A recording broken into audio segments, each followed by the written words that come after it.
오늘 여러분과 함께 나눌 말씀은 왕됨을 사양하며 왕처럼 산 사람, 왕됨을 사양하며 왕처럼 산 사람이란 제목으로 함께 은혜를 나누고자 합니다. 오늘은 교만에 관한 말씀을 좀 우리 생각해 보려고 합니다. 가장 선한 모습으로 창조된 최초의 인간 아담이 타락하게 된 원인은 교만에 있었습니다. 하나님처럼 되고 싶은 마음에 하나님이 금지하신 선악을 알게 하는 나무의 실과를 따먹었으니까요. 그 이후 인간에게 유전처럼 내려오는 원죄에는 이 교만의 특성이 틀림없이 있습니다. 여러분, 이건 인간은 얼마나 쉽게 교만에 빠지는지요. 여러분, 심지어 가장 겸손한 사람이 있다 할지라도 그래서 그 사람이 가장 겸손한 사람이 되는 순간 그는 가장 겸손하다는 이 교만의 유혹에서 결코 자유롭지 못할 것입니다. 그만큼 교만이 뿌리 깊은 이 고질적인 병처럼 우리 속에 뿌리 내리고 있다라는 사실입니다. 여러분, 그렇다면 우리가 사사기를 보면서 왕됨을 사양하며 살았지만 결국 왕처럼 살았던 인물 이 기드온을 통해 무엇을 깨달을 수가 있을까요? 오늘 말씀 왕됨을 사양하며 왕처럼 산 사람 이 제목을 가지고 우리 안에 도사리고 있는 교만에 대해서 살피시는 이 밤이 되시기를 주님의 이름으로 축원합니다. 기드온과 그 300명의 용사, 여러분, 그들이 바다의 모래와 같이 많은 미디안 병사들을 물리쳤다는 말씀은 전쟁사에서 가장 빛나는 그런 공훈임에 틀림없습니다. 그렇게 기드온이 승리하였습니다. 그가 초인적인 능력을 가지고 준비된 지도자에서 그렇게 승리했던 것이 아니었습니다. 전혀 준비되지 않았었고 더구나 300명의 용사들이야말로 숫자적으로는 승리가 불가능하였는데 승리토록 하셨습니다. 누가 그렇게 만드셨습니까? 하나님이 하셨죠. 하나님께서 하셨습니다. 그리고 기드온은 그 영광을 하나님께 올려드리는 듯 싶었습니다. 에브라임 지파와의 다툼은 겸손하게 그들을 높여주며 잘 화합하였습니다. 그리고 대적들에 대해서는 무자비할 정도로 엄격했습니다. 함께하지 않았던 자들에 대한 징계 역시도 아주 무서운 그런 아버지와 같은 그런 모습을 보였습니다.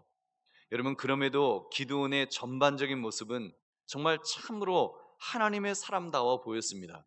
하나님의 사람다운 모습, 자기의 공로를 주장하지 않고 다른 사람을 세워주면서 하나님께 영광을 돌렸으니까요. 그렇다면 그렇게 하나님의 사람다운 사람은 영적으로 교만해질 위험에 빠지지 않는 것일까요?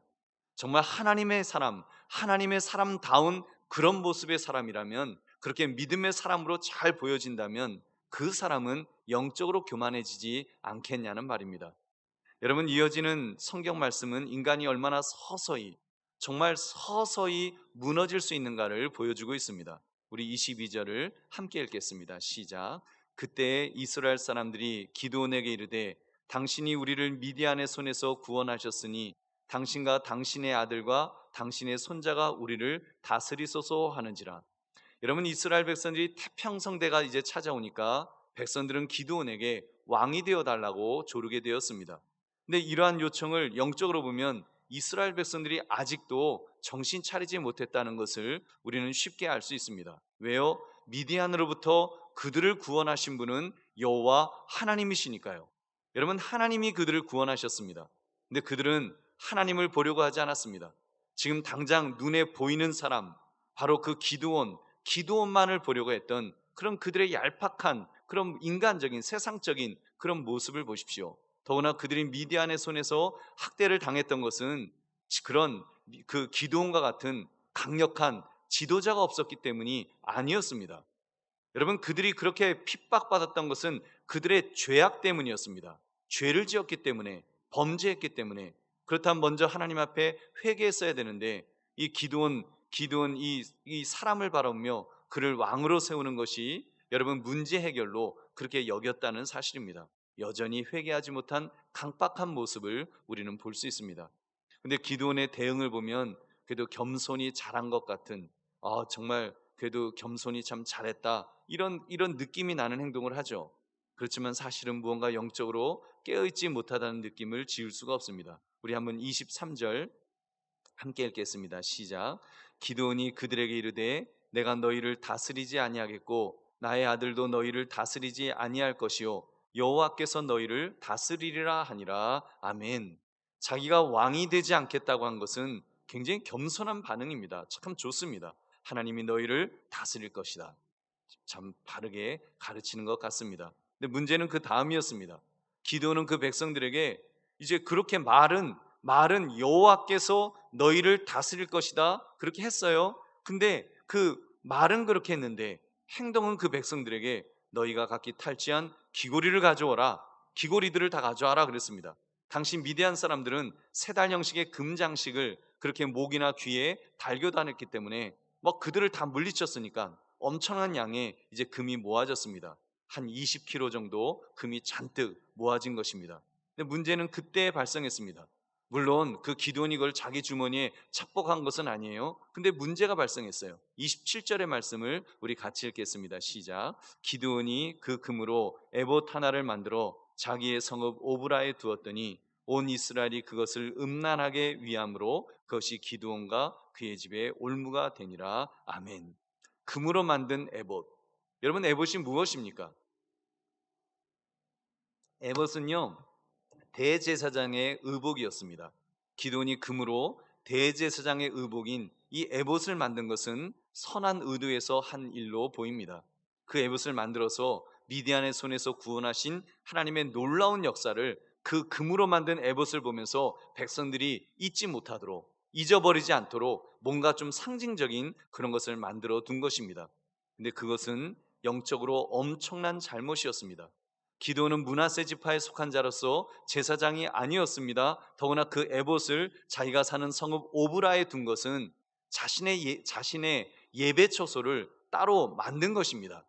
자기는 아주 위대한 지도자니까 내가 있는 곳에 예배 처소를 하나 있어야 된다. 즉 그는 스스로 제사장이 해야 할 일을 이렇게 하게 된 것입니다. 또 한 가지는 에봇을 만들므로써 우상 숭배의 죄를 범한 그 이스라엘 백성들로 하여금 또다시 우상 숭배에 빠지는 기회를 제공토록 한 것입니다. 기억하시죠? 모세가 시내산에 올라갔을 때에도 이스라엘 백성들이 금을 모아서 금송아지를 만들어 놓고 이 금송아지가 애굽에서 우리를 구원하신 여호와 하나님이다라고 그렇게 섬기도록 했다는 그것 여러분 아실 것입니다. 그리고 실제로 그 로마 캐톨릭 보면 성배라 그래서 그렇게 예수님이 쓰셨던 그런 뭐 금잔 뭐 이런 거 하면 막 사람들이 거기에 그냥 숭배해요. 거기에 막 입 맞추고 뭐 거기 가서 절하고 난리가 아니에요. 사람들은 눈에 보이는 것을 만들어 놓으면 여러분 그런 어떤 효과가 있습니다. 그러니까 지도자로서 어떻게 보면 이 기드온은 자기가 지도자인데 기분 좋을 거 아닙니까? 자기 집에 그렇게 탁 해놓고서 사람들이 거기 와서 다 절하는 거예요. 그러면서 은근히 자기가 왕이 되지 않겠다고 했지만 여러분 어떻게 보면 영적으로 이미 교만에 빠져 있었습니다. 말은 왕을 거부하고 하나님을 섬긴다고 말하면서 하나님을 자신의 손 안에 두려고 했던 것입니다. 자기의 손바닥 안에 계신 하나님으로 그렇게 만들어서 사람들이 자기를 중심으로 모두가 모이도록 자기를 중심으로 모든 일이 이루어지도록 그렇게 만들었습니다. 여러분 그것이야말로 얼마나 교만한 그런 죄인지요. 사랑하는 성도님들, 우리 꼭 기억합시다.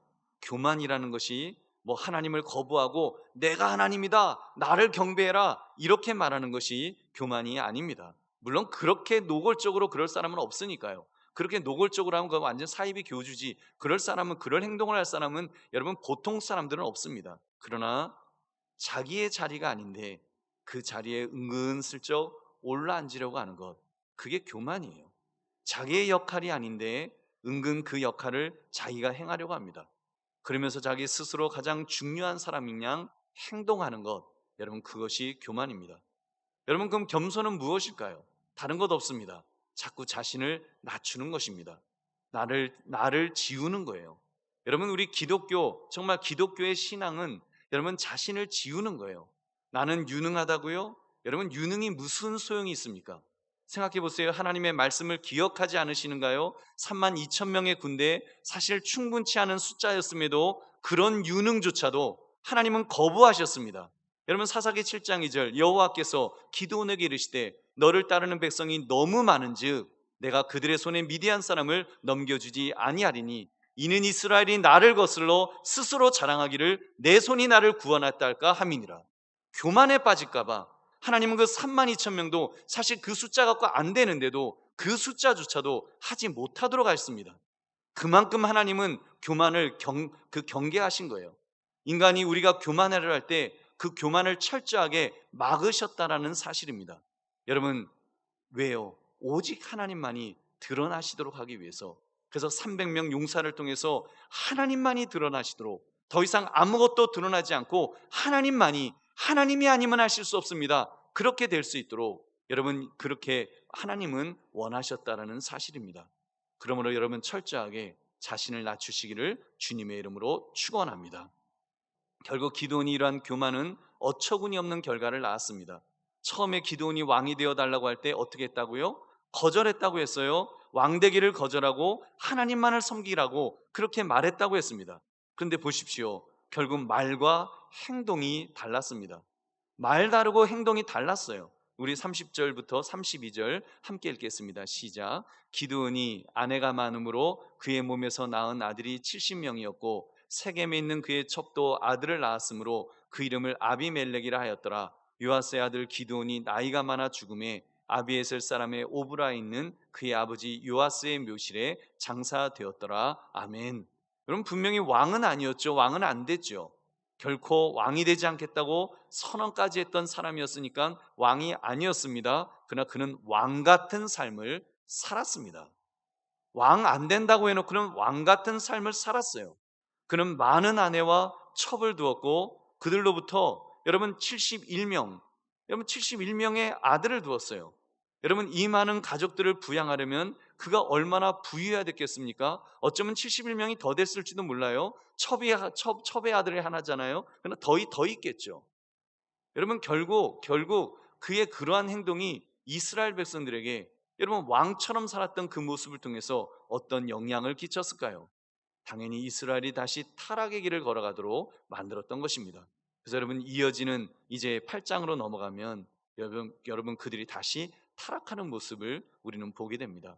우리 사랑하는 성도님들, 이러한 모습을 볼 때 우리가 얼마나 두렵고 떨리는 마음으로 살아야 하는가를 우리는 깨닫게 됩니다. 오늘날 성도들은 둘째치고 목회자들을 보십시오. 자칫 목회자들이 목회적으로 성공했다고 하는 사람들 중에 말은 자신이 왕이 아니라고 말하지만 행동은 왕처럼 행동하는 목사님들이 제법 있지 않는가요?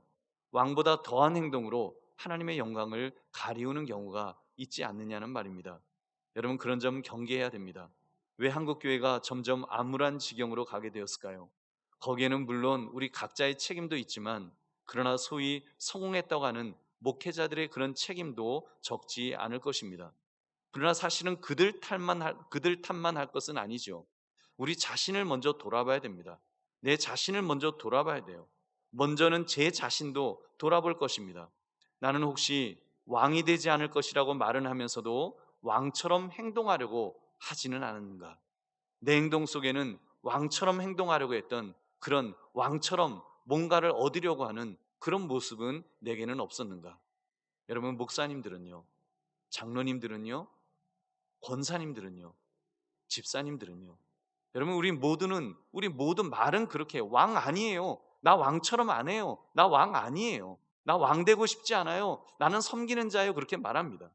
여러분, 그렇게 손사래를 치면서도 나는 주님의 신들매를 감당할 수도 없다고 말은 그렇게 하면서도 행동은요. 여러분, 말보다 중요한 것은 행동입니다.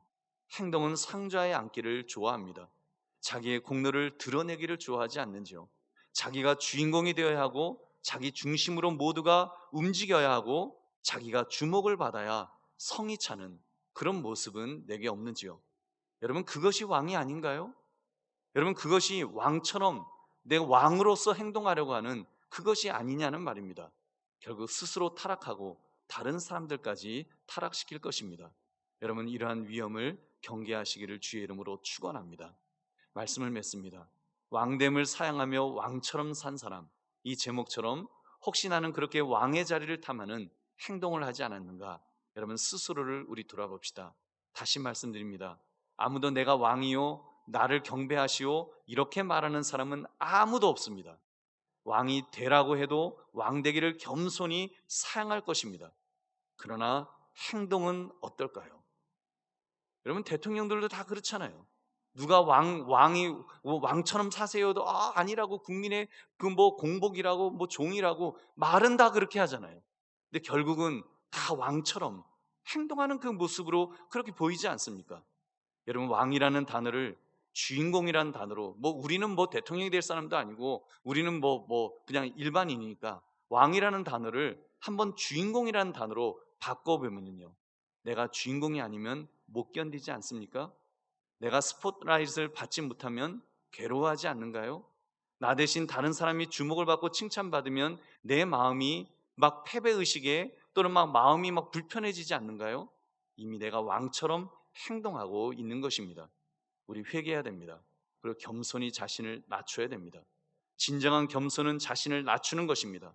자신을 낮추고 또 낮추고 또 낮추고, 그래서 정말 바닥까지 떨어질 때, 여러분 나는 정말 마른 막대기만도 못한 사람입니다라고 하나님 앞에 정말 엎드릴 때 하나님께서 그 막대기를 들어서 사용하실 줄은 믿습니다.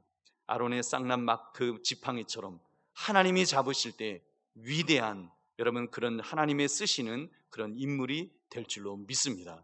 그러므로 말씀의 제목, 왕됨을 사양하며 왕처럼 산 사람, 이 기드온을 반면교사 삼아 겸손하고 겸손하고 또 겸손하게 자신을 낮추시는 저와 여러분 되시기를 주님의 이름으로 축원합니다.